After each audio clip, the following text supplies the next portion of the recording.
So today we're going to discuss governing documents. By the end of this program, our participants are going to be able to identify governing documents, understand the purpose of these documents, be able to identify how to maintain and edit documents as necessary, and we're going to go over some best practices regarding the implementation and the application of these documents. So let's jump right in. We're going to start with the big guns here, starting with chapter bylaws. Bylaws are a legal document, so that's why these are very important to maintain and be sure that they are done correctly. They dictate how the chapter must be governed. They address matters that relate to how your board functions and its relationship to the members, as well as the voting rights and procedures. So very big topics, very key important topics to being a member of ANFP.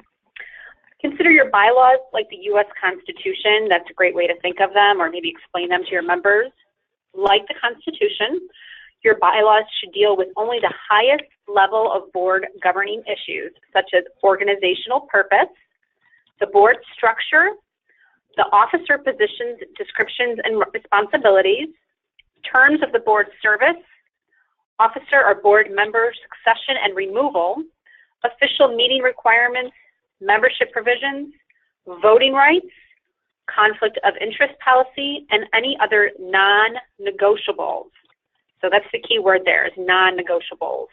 Certainly bylaws can be changed, which we'll go over a little bit later, but we don't want them changing frequently. Also, one other critical element that is often missing or forgotten is the provision for amending the bylaws. So how do you go about amending the bylaws, or when can they be amended? That's going to be something you definitely want to make sure that are in there. Amending bylaws should require a vote by your membership, and of course, within ANFP, the majority rules. Next are policies and procedures, and these are in place for the operations of the chapter and more of the day-to-day administration. They're a great reference tool for appropriate action, ethical decision-making, and for dealing with potential or actual conflicts, and then the protocol that follows in handling those conflicts. Policies can paraphrase a law, so paraphrase a bylaw, explain a procedure, a how-to, clarify a principle, or express a desired goal. I was actually going over our ANFP policies and procedures today, doing a little review myself. And within there, each of our board descriptions, or I should say board roles, we do have a goal set in there, what their ultimate goal is in serving the position. So something to think about. They're the protocol to follow that helps diminish potentially harmful situations, improper behavior, and ineffective decision-making, or in some cases, disagreements. An organization usually has board-related, personnel, and financial policies. Obviously, with our chapters, we don't have personnel. However, with a chapter, you don't need those, anything related to compensation, HR, any of that stuff, which you find those are not in our templates.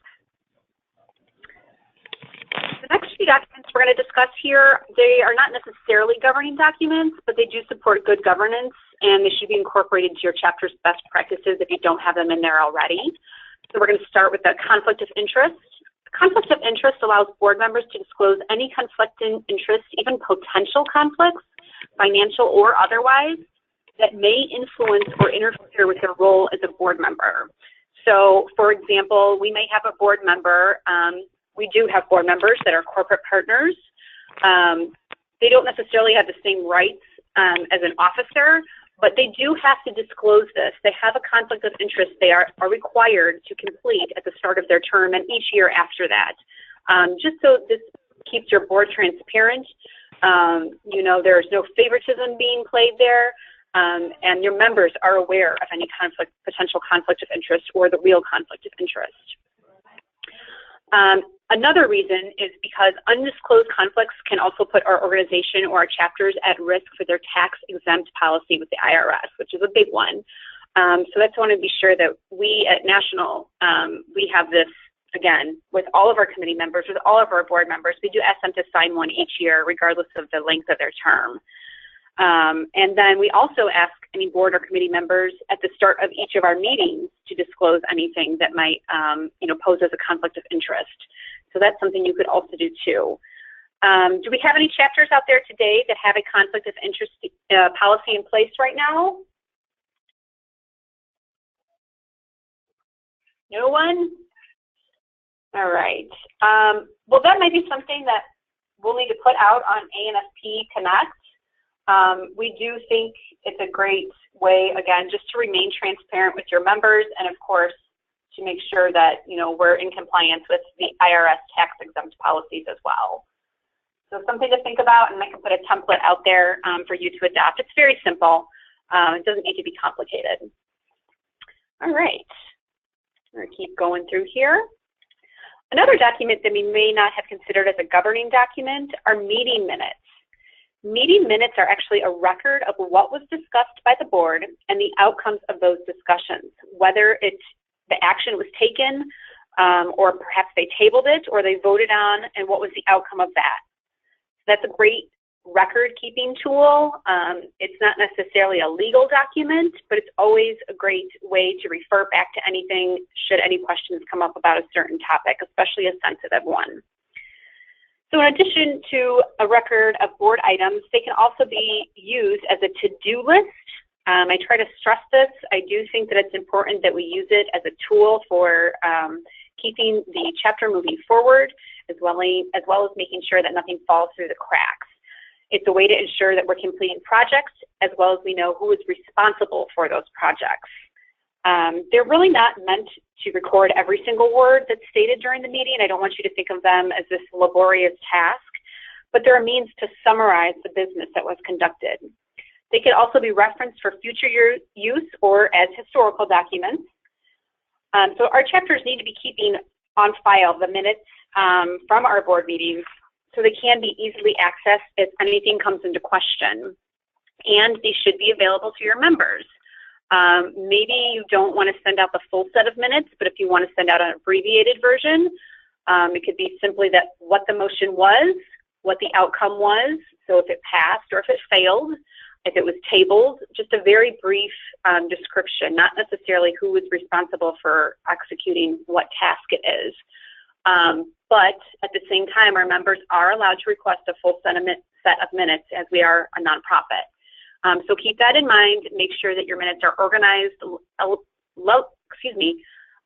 organized, they're recorded and kept in a safe place, and they should be, you know, free of grammatical errors, spelling errors, things of that nature. Who on our call today is using their meeting minutes as a to-do list, and what can you offer more about that particular topic? I see some names out there that I know you use them as to-do lists. I'd like to hear from you.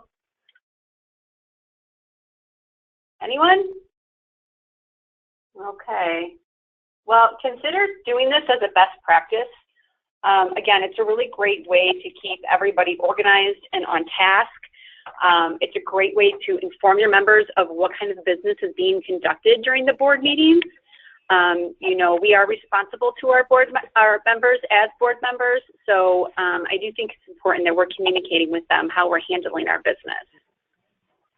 Okay. It's a good reminder, too, of what we've done and what we still have to do and who's doing what.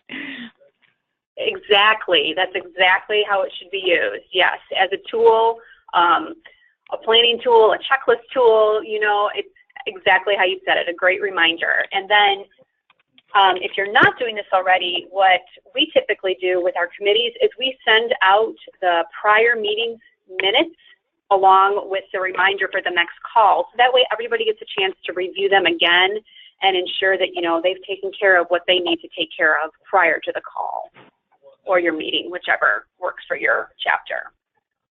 Okay, anything else? Any other comments, questions? Okay. Now, again, this isn't necessarily a governing document, but I did want to bring it up to everyone's attention, as I do feel it's quite important to understand, and this should seriously be considered adopted by your chapter if you don't already have one, and that's the whistleblower policy. Like the one you see here, this allows members to report anything they believe to be construed as misconduct by another member. It could be financially or ethically related, and this policies in place to allow protection of that member who's doing the reporting. They remain anonymous, and this information remains confidential. The policy applies to all of our members, and we do, again, recommend that each chapter adopt this policy. It's a very straightforward policy as long as you have the correct steps and the people in place, which in this case, if you go to our handbook, we do have our compliance officer listed as the treasurer. However, as much as I don't like to admit this, we had a number of reports come my way, and I'm more than happy to take those calls if you would prefer to talk to me rather than contact the national treasurer. But I'll tell you right now how the process goes. I actually want to stop here. Does anybody here have a whistleblower policy they've adopted for their chapter? What is it called? A whistleblower policy? I'm not sure. Okay. So if you get a moment sometime this week, check out the volunteer handbook. We do have a whistleblower policy in place for our chapters, and really we have a whistleblower policy in place for all of our members. And that's to protect everybody, you know, not just the chapter members, but all of our members. So here's how this process goes. The whistleblower or the member is going to suspect financial or ethical wrongdoing. That could be mismanagement of funds. Perhaps they're doing something unethical and related to their facility. Those kinds of things that you could certainly report to us anonymously and in confidence. From there, we report this to the compliance officer, or perhaps me, if you're more comfortable with that, the chapter relations person. Following the report, of course, the anonymity and confidentiality is always in place. This person's name will never come up to the higher ups. The staff relations then will follow up based on the information they receive. And typically they need to conduct an investigation, regardless of if anything comes about it. Because there's suspicion of it, we do feel that we need to follow through with an investigation. We try to remain, you know, as neutral and as diplomatic as possible, because we don't, you know, want to offend anybody. Perhaps it turns out that it was really nothing. You know, we don't want to burn bridges among our members or between each other.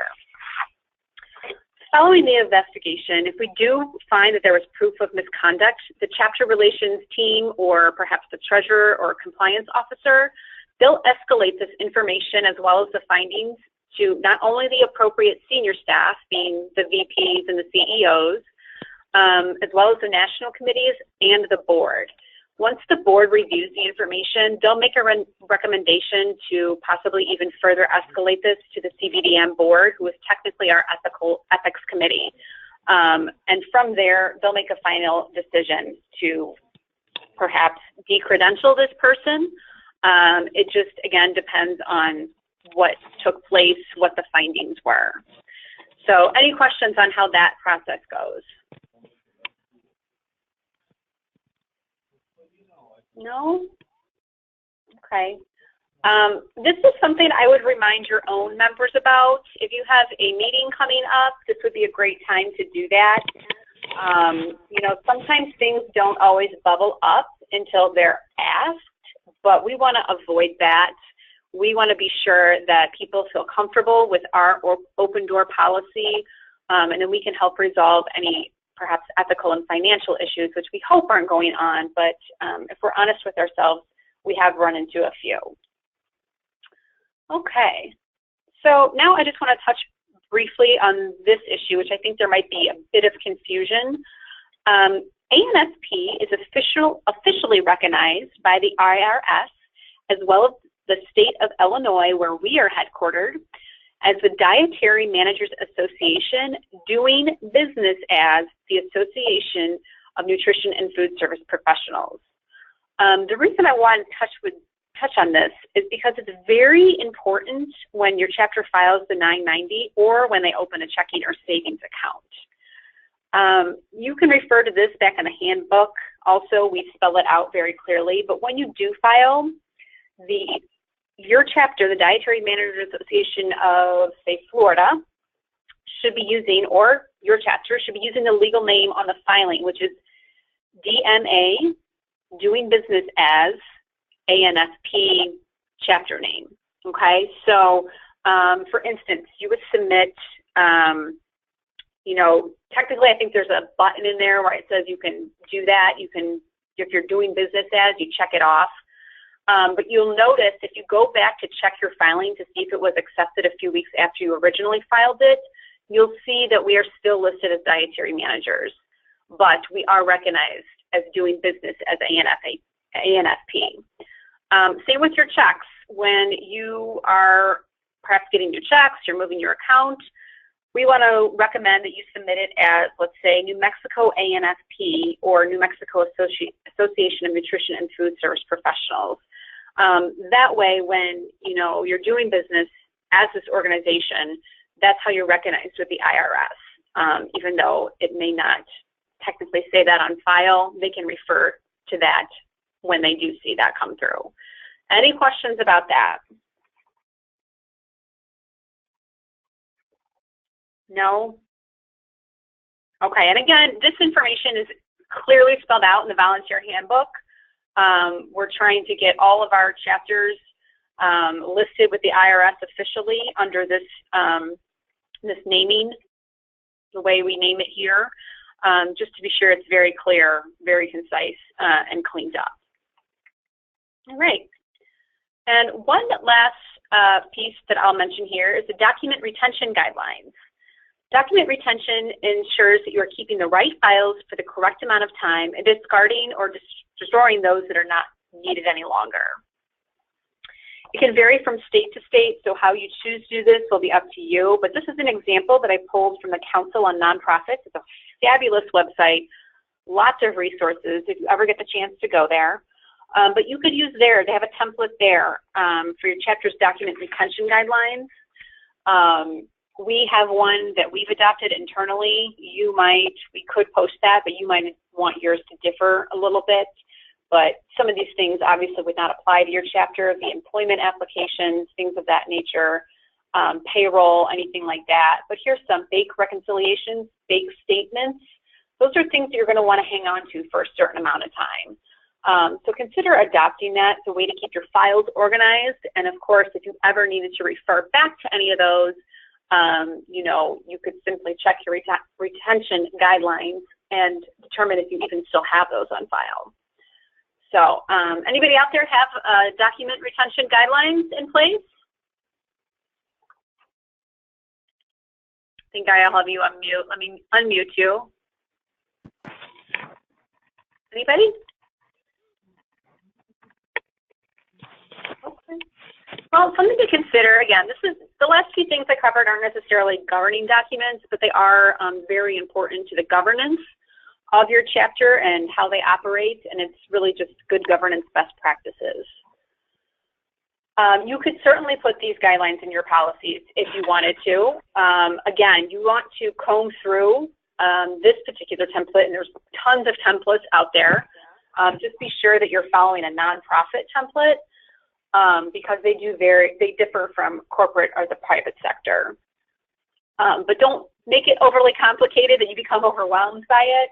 And you could certainly make this a volunteer position. You don't have to reassign it to the treasurer or the secretary. Maybe this is one volunteer job that one person does. They're in charge of the document retention guidelines and ensuring that, you know, we're maintaining our files or we're destroying them as necessary. Great question. Any other questions? No? Okay, great. We'll keep rolling. Okay, so now we're going to focus a little bit more on making amendments, especially to your chapter bylaws and the policies and procedures, since these are very important governing documents. And we're going to start off with a bylaw amendment. First, you want to be sure that you are protecting your members from constant changes to bylaw amendments. You can do this by following the Roberts Rules of Order and not passing changes unless at least 2/3 of the majority vote is in favor, and that it's the consent of at least twice the number of members that are not in favor. So that's where that 2/3 majority vote comes in. But again, as we discussed earlier, your bylaws really should be non-negotiables. Surely they can change. In fact, we had a bylaw change, I believe, last year, but they aren't meant to change constantly. They're really meant to be in place to keep a sound structure and organization within your chapter. But again, times change, things change, so they're just not going to be very frequent changes with your bylaws. However, when you are ready to amend, you must first give written notice of the change. Start with the proposed amendment in your email or your letter, however you want to send it out. Make it precisely worded, exactly how you want it worded. State the current bylaw, and finally, how the bylaw will be adopted.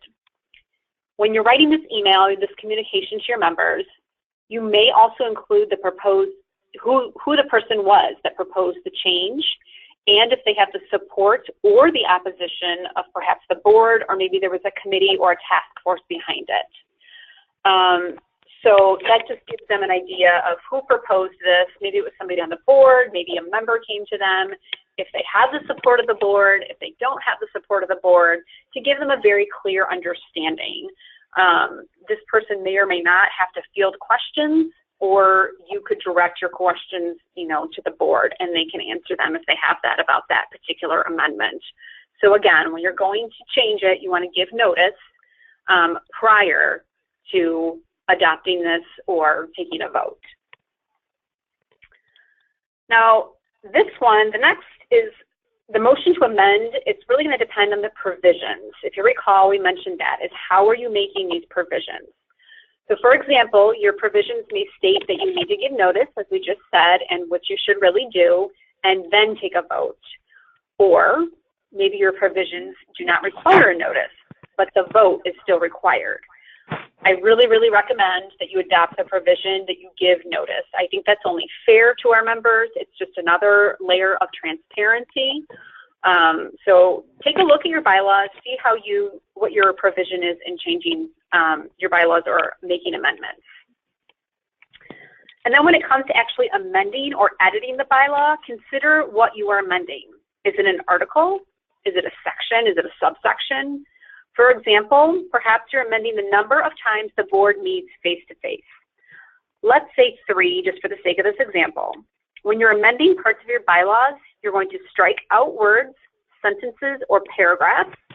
From there, you'll insert or add word, the sentence or paragraph, and then you strike out or insert or substitute words, okay? So there's a couple ways of doing that, but you want to be sure that you're very clear about it and you're using the precise language that you need in order to amend it fully.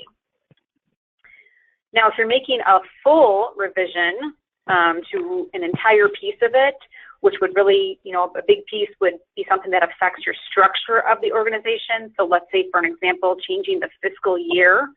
So if your chapter doesn't currently change this or currently follow the ANFP fiscal year, but you're going to change that, you are substituting the current bylaw for another, and you would need to write it as so. So you have to fully revise that. Any questions there? I know this is kind of confusing, but I am wanting to break it down so it's simplified. No? Okay. So following these changes, you then need to take a vote. Again, the 2/3 vote, which is the consent of at least twice the number of members as are not in favor of the votes cast. So it has to be double that, double the people that are not in favor. And that's the 2/3 vote that should be applied here, and then definitely record that in the minutes of the business meeting. And I just want to remind everyone, these really should be reviewed as a board at least once a year, and they should be made available to your members upon request as well.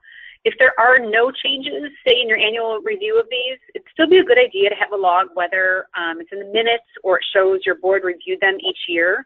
That way we know that everybody's familiar with them, everybody took the time to read through them. And then if there are changes, be sure to include the date the policy was changed on that original document. So you have very clear, concise documentation of those changes or amendments, so there's no questions asked. Speaking of questions, are there any questions on this process for bylaw amendments? No? Okay. It's a very straightforward process. But if you ever have questions, if you're ever going through a bylaw change or an amendment, certainly give me a call and I'll be happy to walk through the details with you. All right, policies and procedures. These again refer to more of the operations and day-to-day administration. They're typically referenced far more frequently than the bylaws, but are just as important as a reference for such important activities, again, as elections, financial policies, or annual meetings. Changes or edits need to be made to the policies and procedures. You can apply similar steps as when you do making changes to your bylaws. However, this process tends to be a little bit less formal. With the changes to policies and procedures, you do not need to notify your membership prior to the changes, but you should notify the other board members and ensure it's on the meeting agenda.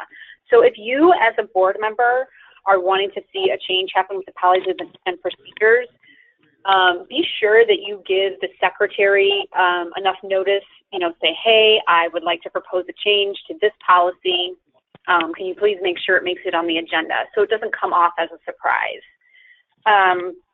Then again, once you adopt the policy or the new procedure, you want to make sure that you're notifying your members of the change after they've been adopted or approved. But it works like this.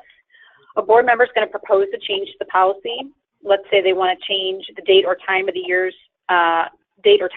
the chapter's annual meeting from spring to fall.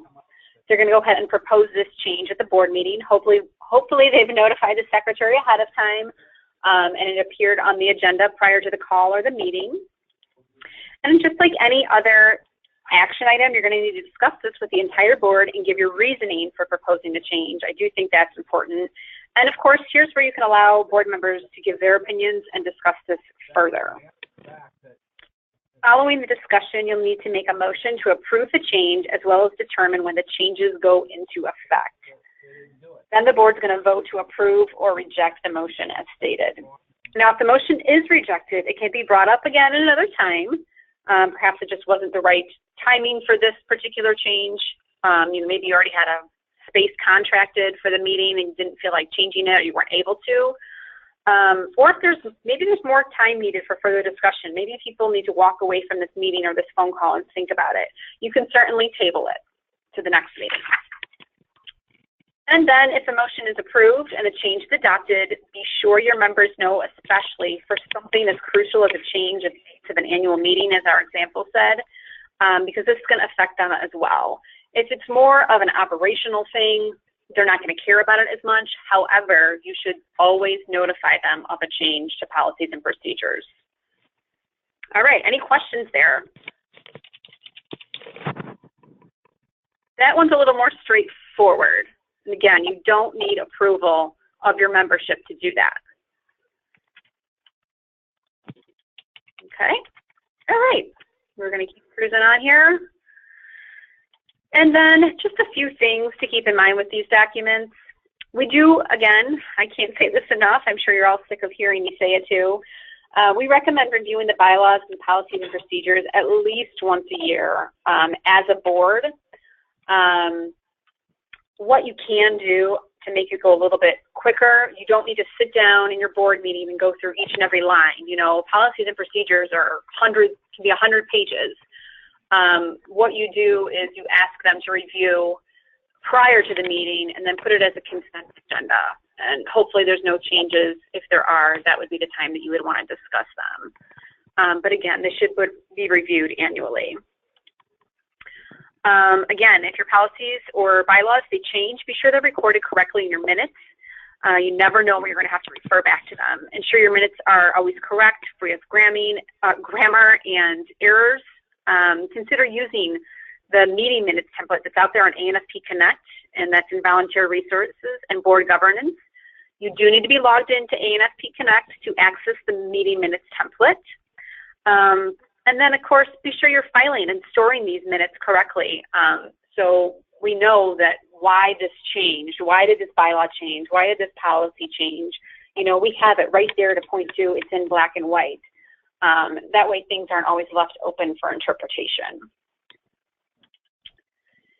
And of course, all your governing documents should be available to your new members, and they should certainly be reviewed with your new board members that come on board.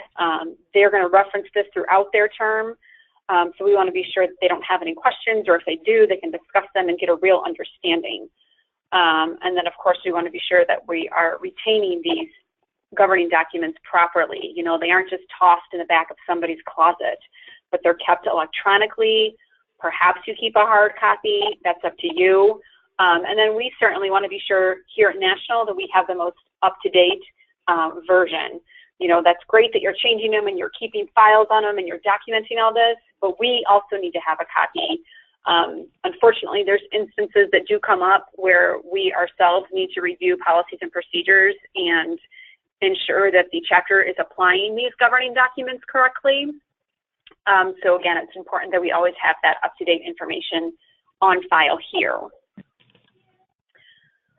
So that's really all I have for today. Do we have any questions about anything that we've discussed?